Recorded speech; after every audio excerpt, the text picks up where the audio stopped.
Super Mario Bros. Was the golden child of the NES. Designed by the venerable Shigeru Miyamoto and described as a grand culmination of the Famicom team's 3 years of game mechanics and programming work, no one would ever expect a third-party game from a company making their first home console experience to come close to the fun and recognition of Mario. But it did. I'm talking, of course, about Mega Man.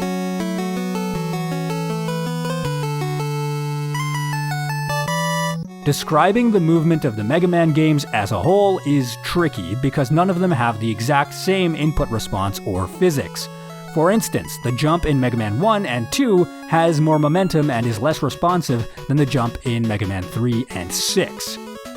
Not to mention the special weapons and environmental objects are often different in all the games. For example, Mega Man 1 has ice blocks, but Mega Man 3 does not. That's why in this video I will be talking specifically about Mega Man 3 in particular, as, in my view, it's the most important entry out of the original 6 games. It's the first in the series which features Mega Man's iconic slide, it introduces Rush, which we'll talk about in a minute, and it's the first to do some serious storytelling as well. This video, however, will focus on the movement mechanics rather than the story.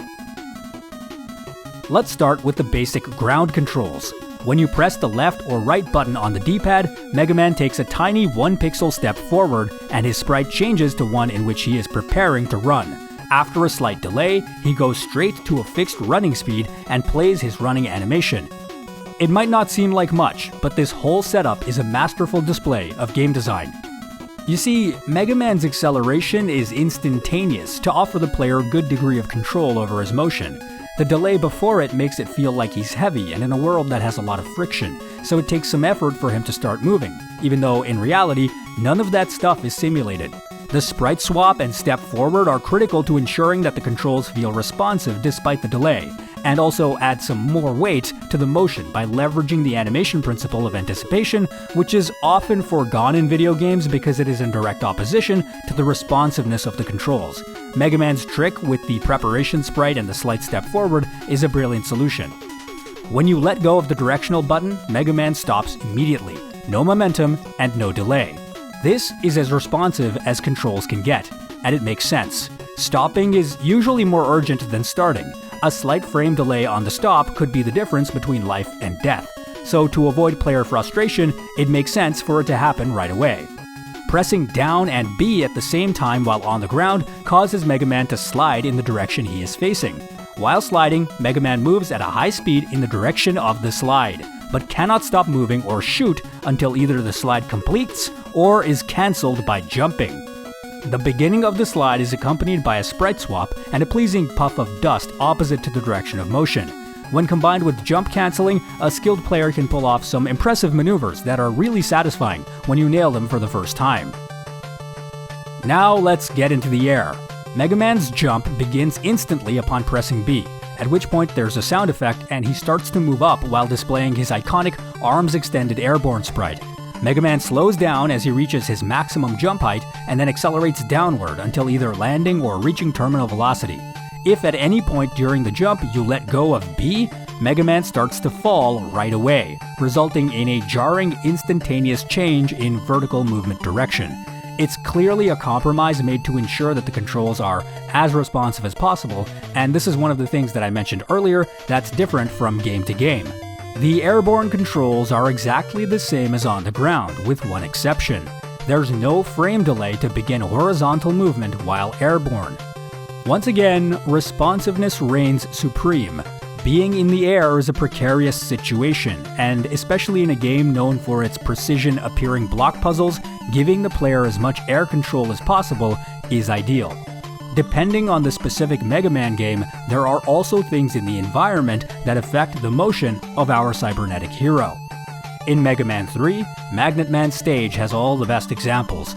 There you'll find a type of enemy called the Magfly, which pull you up into the air, electromagnets that pull you toward them when you're lined up with them, and of course, Magnet Man himself, who can pull Mega Man toward him.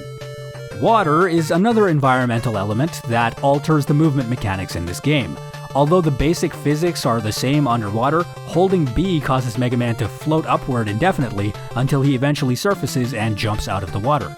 Ladders are worth discussing as well. You can use one by pressing up or down in front of one, or down while standing on top of one. This locks your horizontal position, but allows you to move up and down as Mega Man plays his ladder climbing animation.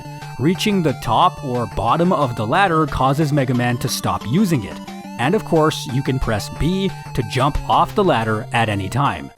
Getting hit by an enemy is one of the few things in Mega Man 3 that takes control away from the player. Upon suffering damage, Mega Man is stunned, knocked back, and has a brief moment of invulnerability for as long as his sprite is flashing. The invulnerability lasts a little bit longer than the duration of the stun, to give the player a chance to regain their bearings and get back in control of the situation. And finally, what would Mega Man be without its items? In particular, this was the game that introduced Rush.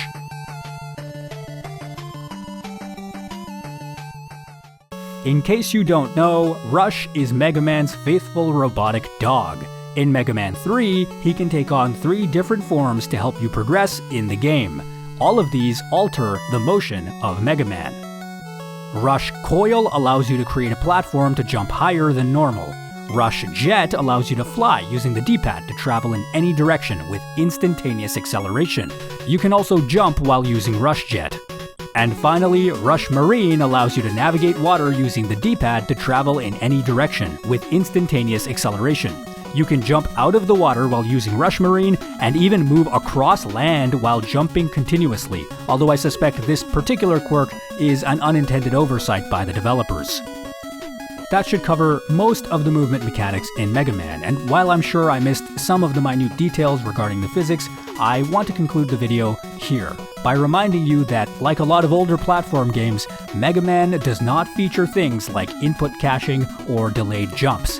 These features allow players to perform their desired input a little bit early or late and still have it count.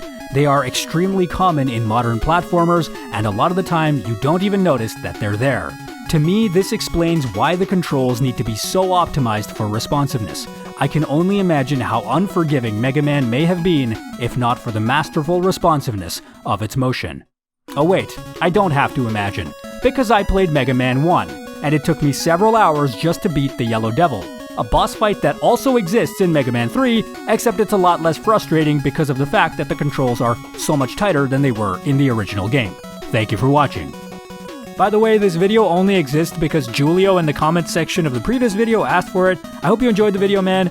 I know it doesn't have as many animations or super tight editing, but I don't have enough time to do that kind of stuff anymore. Bye!